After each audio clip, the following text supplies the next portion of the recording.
Paul did more harm to himself than he ever did to the temptation. In fact, he never did any harm to the temptation. He did it more to himself. Paul Williams died 52 years ago.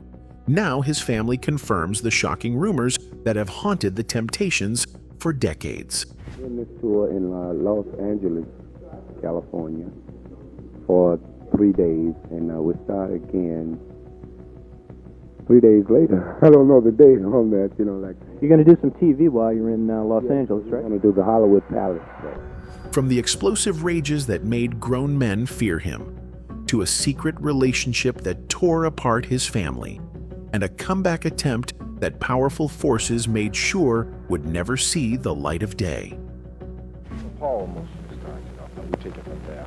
Where's Paul? Paul, are you a professional dancer? No. Who taught you to move and dance? Well, I wasn't taught. I guess it just come natural. This is the dark truth about the Temptations' founding father that Berry Gordy never wanted exposed. August 17th, 1973. Paul Williams of the Temptations was found slumped in the front seat of his car at 14th and West Grand Boulevard in Detroit, wearing only swimming trunks. A gun was in his hand. A bullet was in his head. The official verdict was suicide. But from the moment police arrived at the scene, nothing about Paul Williams' death made sense. The coroner's report revealed details that would haunt his family for decades. Williams was shot on the left side of his head, but the gun was found in his right hand.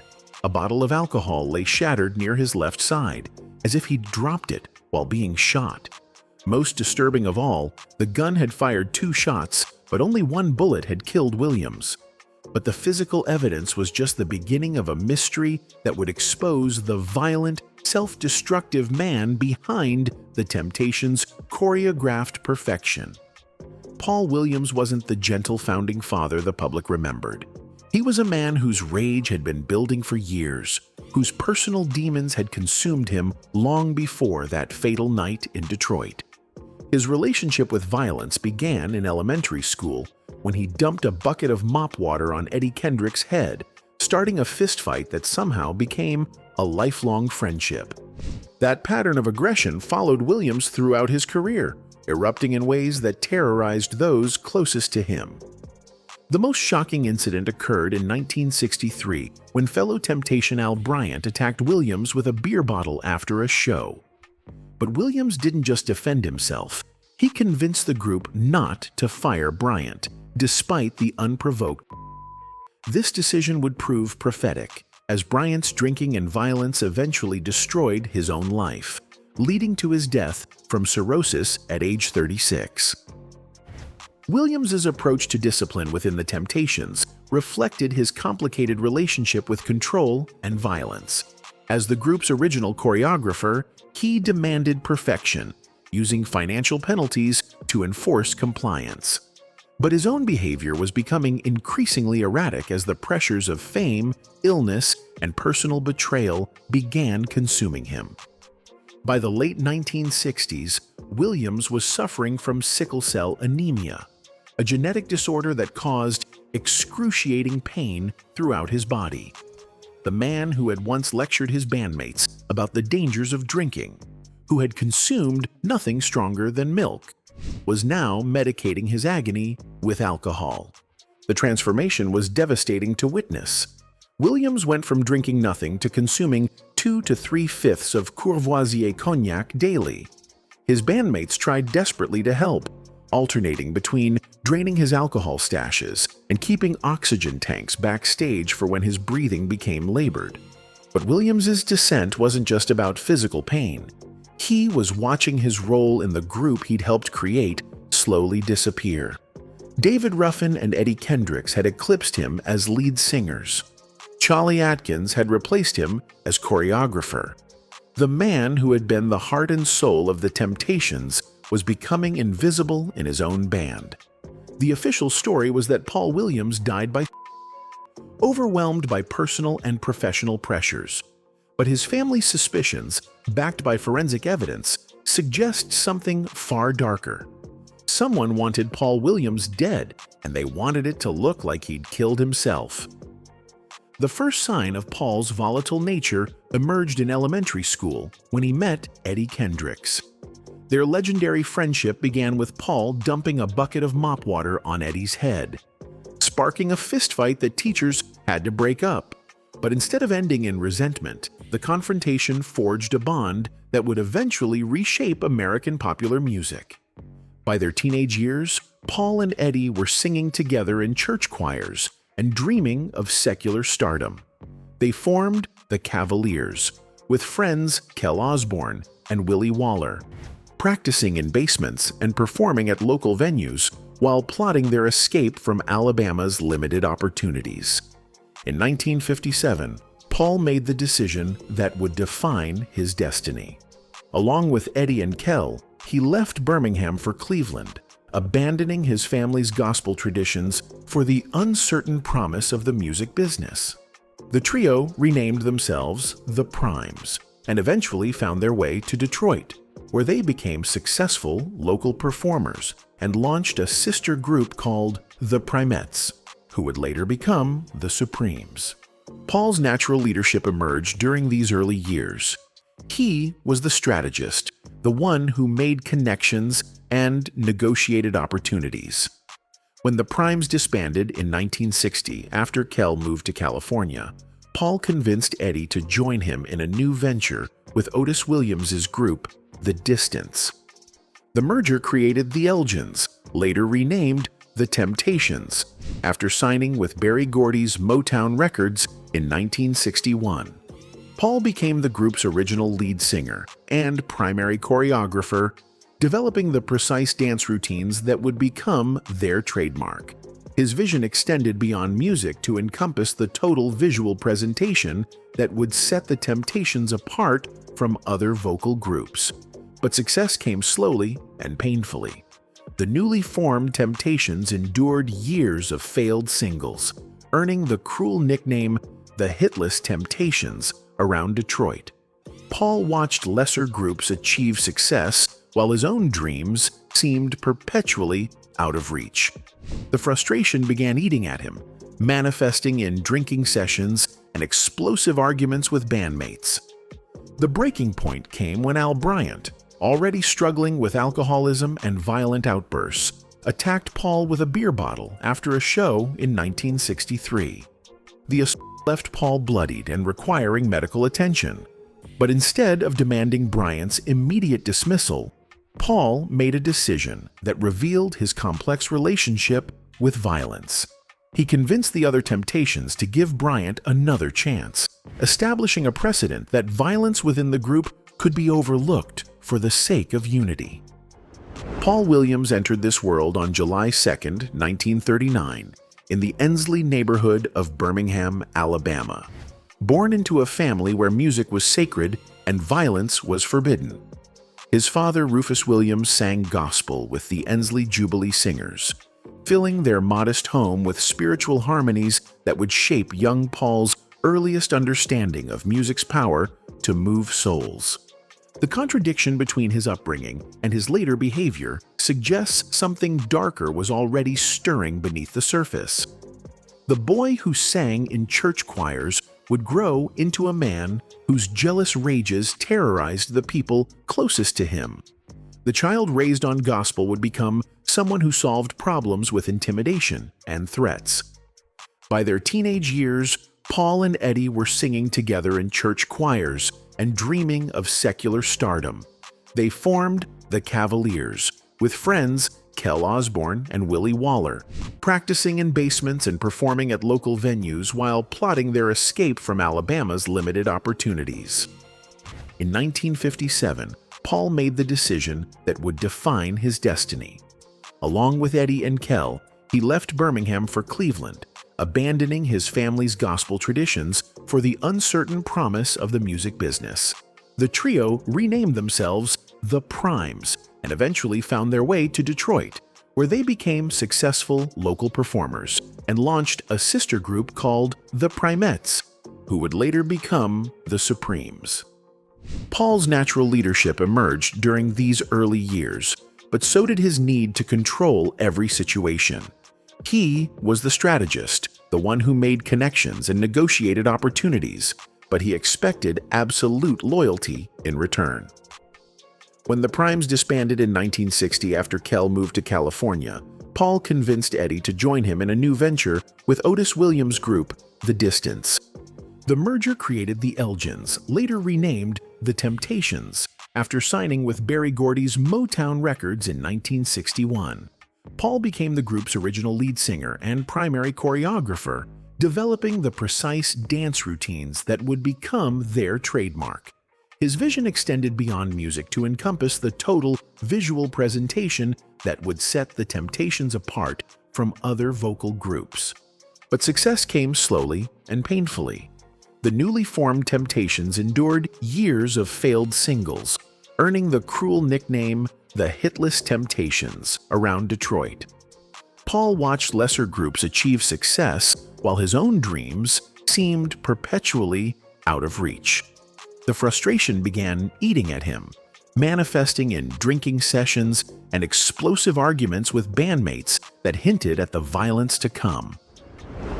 Everything changed for the Temptations in 1964 when The Way You Do the Things You Do finally cracked the Billboard Top 20. The success Paul had craved for years was suddenly within reach, but it came with an unexpected cost. David Ruffin's arrival as Al Bryant's replacement brought a voice so powerful it began overshadowing Paul's own contributions.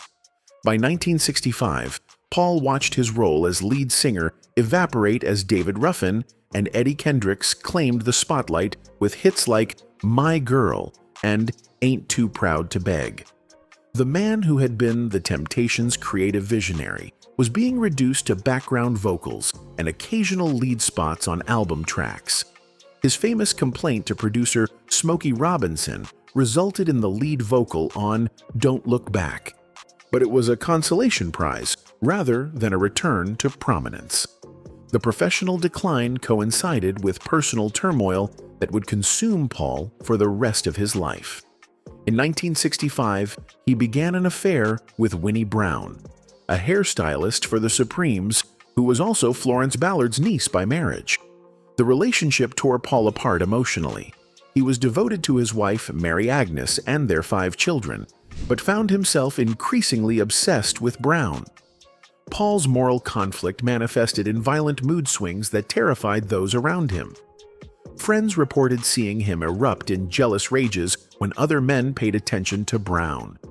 His behavior became increasingly erratic and threatening, creating tension throughout the Motown family as people began avoiding situations where they might encounter Paul in one of his explosive states. The affair drove Paul to alcohol with a ferocity that shocked everyone who knew him. The man who had previously consumed nothing stronger than milk was now drinking 2 to 3/5 of Courvoisier cognac daily. The transformation was devastating to witness. His bandmates took turns raiding his hotel rooms to pour out his liquor, but Paul would simply restock his supplies and continue destroying himself. Paul's drinking affected every aspect of his life. His performances became unreliable, forcing the Temptations to hire Richard Street to travel with them and sing Paul's parts from behind a curtain when he was too intoxicated to perform. When Paul was completely unable to go on, Street would take his place on stage while audiences remained unaware of the substitution. Mary Agnes Williams watched helplessly as her husband disintegrated before her eyes. The devoted father who had once been home every night was now disappearing for days at a time, returning drunk and a. When she confronted him about the affair, Paul would respond with verbal intimidation and threats that left her fearing for her safety and that of their children. The violence that had started with schoolyard fights was now destroying his family. In 1969, Paul and Winnie Brown made a decision that would accelerate his financial ruin. They opened Celebrity House West, a fashion boutique in downtown Detroit aimed at serving the entertainment community's clothing needs. Paul saw it as an opportunity to build something with Brown outside the music industry, a business that could give their relationship legitimacy and provide financial independence. The boutique was a disaster from the beginning. Paul had no experience in retail, and his drinking made him unreliable as a business partner. Within months, the venture was hemorrhaging money, leaving Paul with crushing debt and tax obligations exceeding $80,000. The IRS began pursuing him aggressively, adding legal pressure to his already overwhelming personal problems. Paul's financial crisis coincided with his complete marginalization within the Temptations. Charlie Atkins had replaced him as choreographer, David Ruffin and Eddie Kendricks had claimed the lead vocal spots, and Paul's own performances were so unreliable that he was essentially being replaced on stage by Richard Street. The man who had founded the group was becoming invisible within it. By 1971, Paul's health had deteriorated to the point where he could no longer hide his condition. A doctor's examination revealed severe liver damage from his alcoholism, and Paul was given an ultimatum: retire from performing immediately or risk death. The diagnosis forced Paul to leave the Temptations permanently, with Richard Street becoming his official replacement. The other Temptations, recognizing Paul's crucial role in their success, continued paying him his 1/5 share of group royalties and kept him on the payroll as an advisor and choreographer. The arrangement was intended to help Paul recover financially while maintaining his connection to the group he had helped create. But retirement didn't solve Paul's problems. His marriage to Mary Agnes was collapsing under the weight of his alcoholism, his affair, and their mounting debts. Divorce proceedings began, adding legal fees to his already overwhelming financial obligations. Paul found himself caught between two women who were both demanding support and commitment he couldn't provide. The stress of his dual life was taking a severe psychological toll. Paul became increasingly paranoid, convinced that people were plotting against him. He suspected Mary Agnes of trying to take his children away, while simultaneously believing that Winnie Brown was betraying him to other men. His drinking intensified as he tried to numb the anxiety that was consuming him. Friends and family members reported that Paul's behavior became increasingly erratic during this period. He would disappear for days without explanation, then return with wild stories about imagined conspiracies and betrayals. The man who had once been the Temptations' strategic leader was losing his grip on reality. In early 1973, Paul Williams made what appeared to be a comeback attempt. He had stopped drinking, improved his physical health, and began working on solo material at Motown's Hitsville, USA studios. Eddie Kendricks, who had left the Temptations shortly before Paul's own departure, agreed to produce and co-write Paul's first single. The song they created together, Feel Like Giving Up, seemed to offer hope for Paul's future. His voice retained its emotional power, and the collaboration with Eddie suggested that their friendship had survived the turbulent years of the Temptations' success. Paul believed he had found a path forward that would allow him to rebuild his career and his life. But Motown executives had different plans.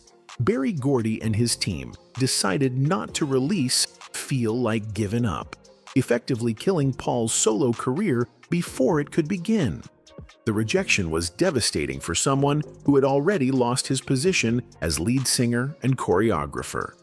The one thing he had left, his identity as a recording artist, was being taken away from him.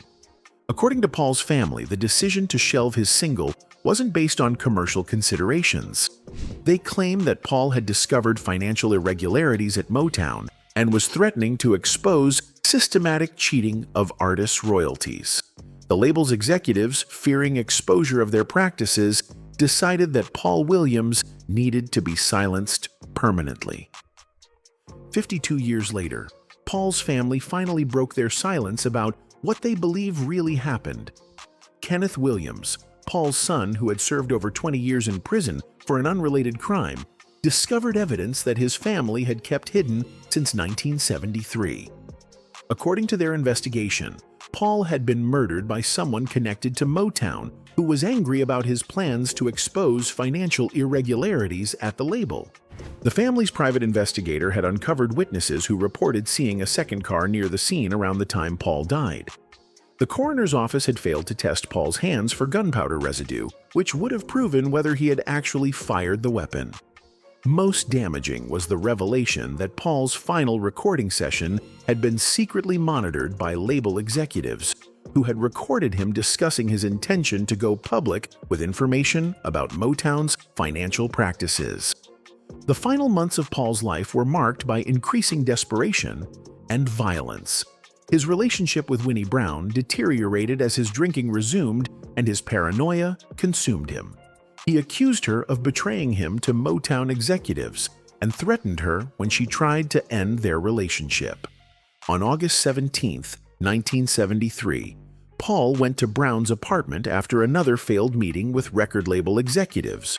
Witnesses reported hearing a violent argument that included shouting, breaking glass, and threats. The confrontation ended with Paul storming out of the apartment, partially dressed and in a rage. The murder of Paul Williams was covered up so successfully that it took 5 decades for the truth to emerge. The man who had given the world some of its most beautiful music had been silenced by the very industry he had helped create. His death served as a warning to other artists who might consider challenging the system that valued profits over human life. Paul Williams died because he refused to stay quiet about what he had seen.